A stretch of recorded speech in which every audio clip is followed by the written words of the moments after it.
You know, there's nothing worse than buying something from someone and then later you learn that the product that you bought was flawed. It had some serious problems and yet you didn't realize it. Why? Because they didn't tell you. They could have told you and they should have told you, but they didn't. They withheld that information.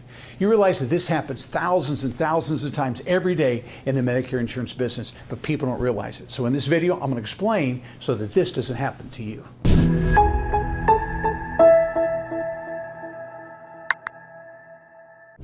Now, to really understand this particular problem, we need to first begin with talking about the different options that a person has when they decide to go on Medicare, meaning they're turning 65 and going on Medicare, or maybe they've worked beyond 65 and they're going on Medicare at 66 or 67. But whenever we go on Medicare, there's really only three options that we have available to us for using our Medicare benefits. And these options are totally different, so I'm going to explain how this works. So we're talking about plan options of Medicare. One option we have is to enroll into Medicare, but all we do is have what we call original Medicare A and B only. Now, I will tell you, only about 10% of all people do this. I wouldn't advise someone to do this. And the reason for this is because this absolutely is the most risky position that you have. This is the most risky plan option because Medicare has so many gaps. You'd be responsible for all of those gaps financially. And plus, there's no drug coverage in here as well for self-administered medications. But again, 10% of all people do this. The second option, and this is going to be about what 40% of all people do, and that is they enroll in Medicare A and B. But because they're aware of the financial risk of the gaps, they will actually buy what is called a supplemental plan. Now, there are actually 10 different supplemental plans available on the market. Most people are getting a G or an N plan. But what the supplemental plan is doing, depending on which one you buy, it's going to fill in the gaps that original Medicare did not cover. Most people get a G plan, which actually covers 5 of the 6 gaps. And so oftentimes you'll hear these referred to also as Medigap policies. And so those are synonymous. So this is someone that stays in original Medicare, Medicare pays first, and then the gap is then sent to the insurance company. We pay a premium to the insurance company to take that liability from us. Hey, just real quick, we often hear from our viewers that they wish that they would have seen a video earlier because they made a decision that really wasn't in their best interest, or they made a decision without having this information and it cost them financially. And we don't want that to happen to you. We upload 3 times every week, and the only way you're going to know about our new videos is if you subscribe to the channel and hit the bell notification. We're constantly giving away brand new strategies, updates, and comparisons that you don't want to miss. So click the subscribe button below this video right now and turn on notifications so that you never miss another video. When we go with this kind of plan, then we have what is called a separate or a standalone Part D or prescription drug plan. All right, so we actually pick the plan, and those plans can be changed annually if our medications go up or go down. And again, this is about what 40% of all people do. Now, the remaining percentage of people going on Medicare are going to enroll into Medicare today, but instead of original Medicare processing the bills and paying the claims and setting all the rules, what they're going to do is they're going to allow a private health insurance company to be in charge of their benefits. Those are called C plans, also referred to as Medicare Advantage Plans. Okay, Medicare Advantage plans are also referred to as replacement plans. So I'm enrolled in original Medicare, but again, Medicare doesn't pay any of the bills. It's that private health insurance company that now sets up a plan for me. So these are our 3 options that are available. Now, I want you to know that about, again, 10% do this, 40% do this, about 50% do this. Now, as we talk about the subject of agents withholding information, it is primarily about Medicare Advantage plans. Now, the reason for that is because, frankly, agents get paid higher commissions, and insurance companies are making billions of dollars off of Medicare whenever people are enrolling into these Advantage plans. It's a very high profit business, and again, agents get higher commissions as well as lifetime commissions, but what happens is many times they're withholding information, so people really do not know exactly what they're getting when they get the Advantage plan. So let's talk about what I'm going to refer to as the Medicare Advantage pitch, the sales pitch that people often hear about Advantage plans, and again, it's just part of the story. So here is the Advantage plan pitch that's going to come from the average Medicare insurance today. Why? They want you to get an Advantage plan because, again, the commissions are higher. So here's what you're going to hear all about. You're going to hear all about, number one, zero premium. And that is true. in almost every market, there will be Advantage plans out there where there's no premium that you have to pay to the insurance company to be on that product. Now, you still have to pay Medicare, your Part B premium, which right now is $164.90 a month for most people. All right.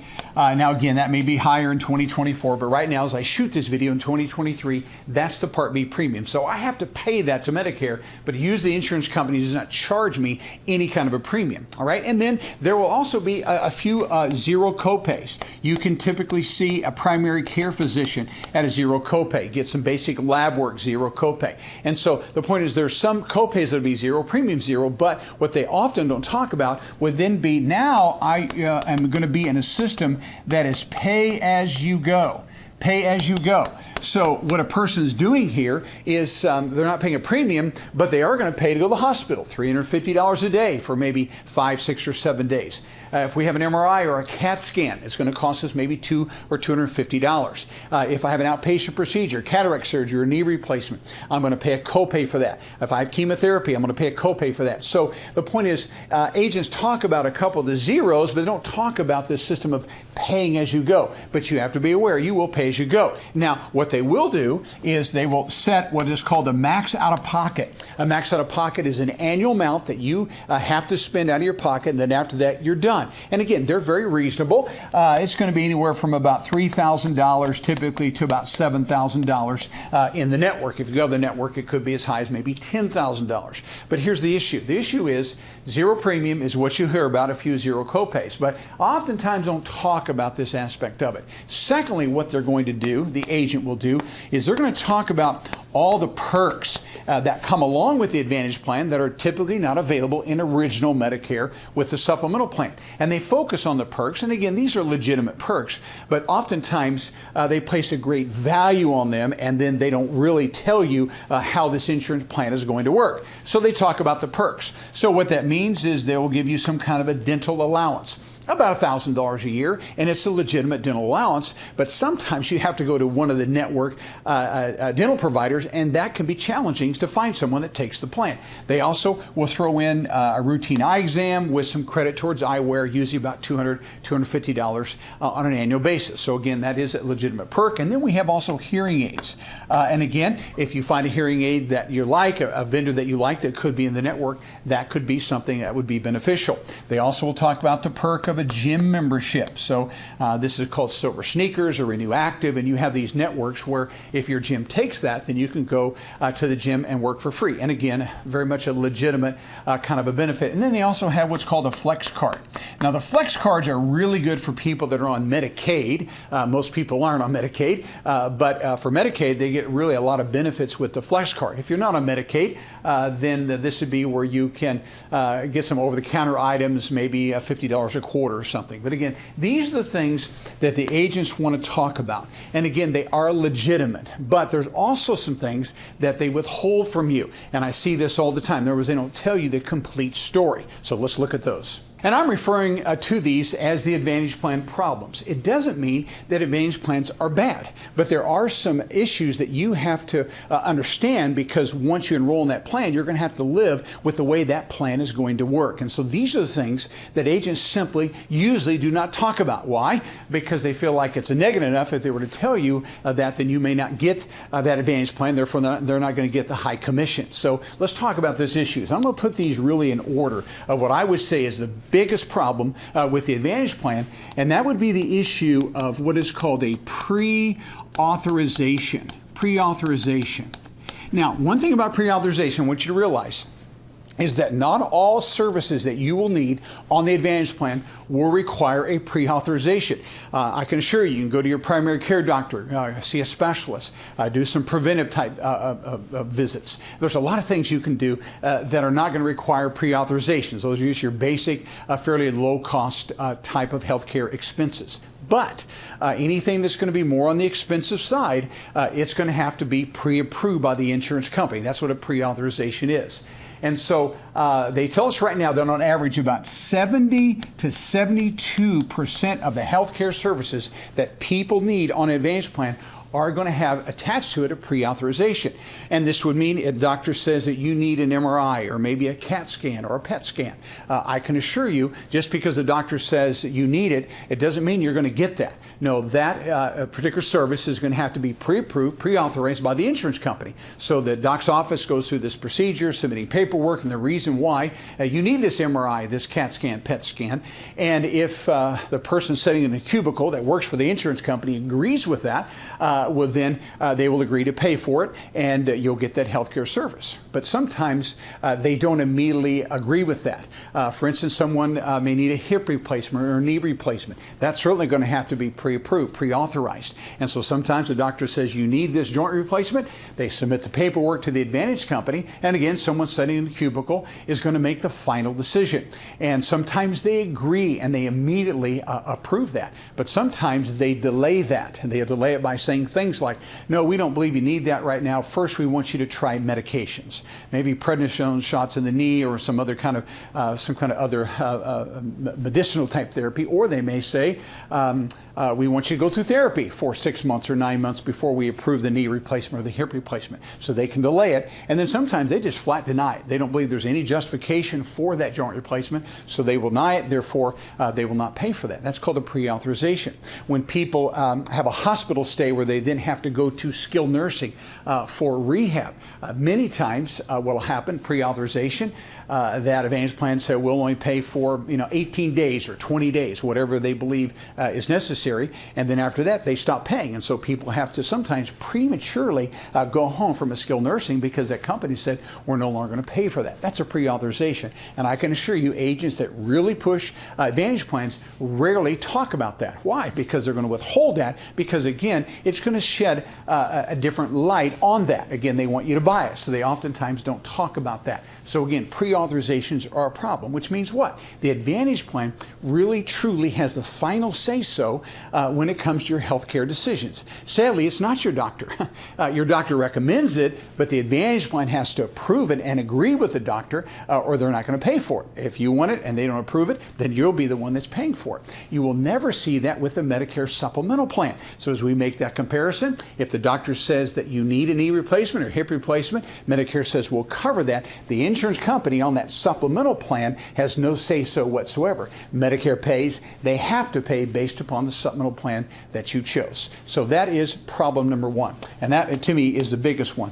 The second biggest issue will be what I call the permanency.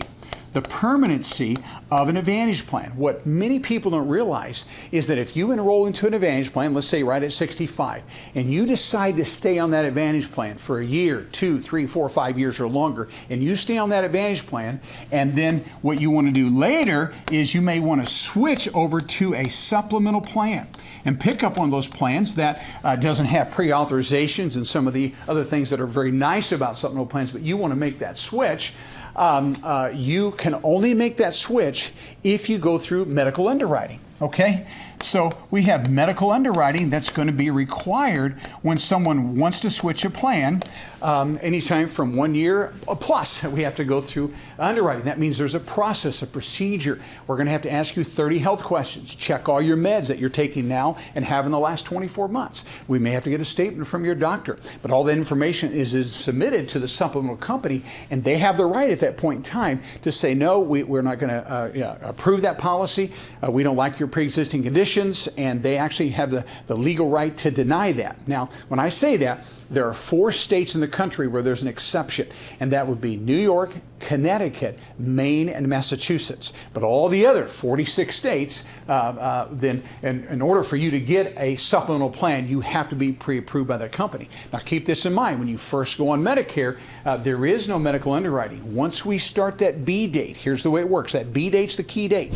Hey, if you're finding this video helpful, I want to invite you to go right up here and actually click on a link that will allow you to watch what I call the Medicare Essentials Workshop. It's a workshop that I did that really is going to show you everything you need to know about Medicare from A to Z, how to enroll, when to enroll, and the plan options for you. So go to that link and check it out. So 6 months prior to starting Medicare B, and then 6 months after Medicare B, you're in a window of time called your Medigap open enrollment period. And during that window, there's no medical underwriting allowed whatsoever. Those supplemental companies have to take you. They can't put you through underwriting. They can't ask you any health questions. They can't check your meds because they are mandated by federal law to give you that 6-month window of time before you start B or right after you start B. We have 6 months where there's no medical underwriting allowed. But after that, in 46 states, the only way you would ever get that supplemental plan, you have to medically qualify. So if your health changes, then you may never be able to get that supplemental plan.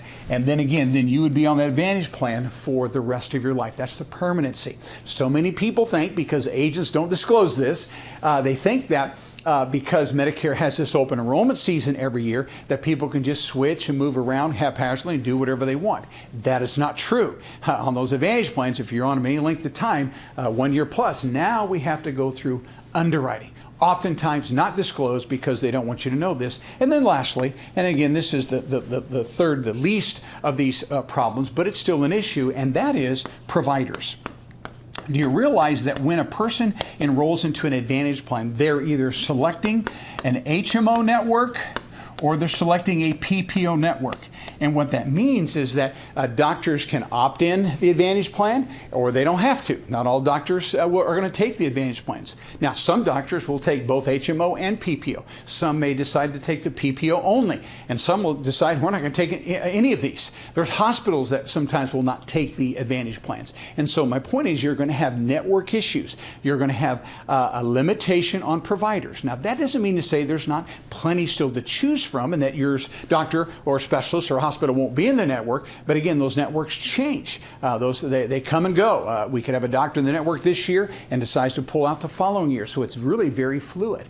And so people often don't realize the limitations when they enroll into an Advantage plan, where it could put them where they may not be able to see the doctor or the specialist or go to the hospital they'd like to, because why? That hospital has to agree, doctor has to agree to take that particular plan. We never see this when it comes to a Medicare supplemental plan. Why? Because there are no HMO or PPO networks. As long as your provider, hospital doctor, specialist, surgeon, whoever, as long as they take original Medicare A and B, they have to take your supplemental plan of choice, all right? And so you never are going to deal with that. And again, not all providers take original Medicare, but I would rest assured probably 99% of them do. So we don't have really unlimited choices, but almost unlimited choices when we have a supplemental plan, but we certainly are going to have limited choices with the Advantage plan. And so what I don't want you to do is to enroll into an Advantage plan just based upon the sales pitch. That is all about the perks. Sure, those are legitimate perks, and they are only available to the Advantage plan. But how is your insurance going to work? That's what you have to ask yourself.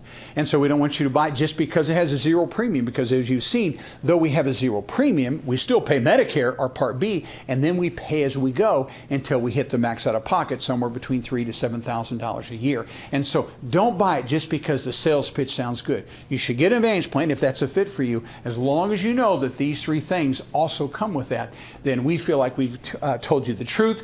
We've disclosed all the information, kind of the good, the bad, and the fine print as well, so that you can make then an informed decision.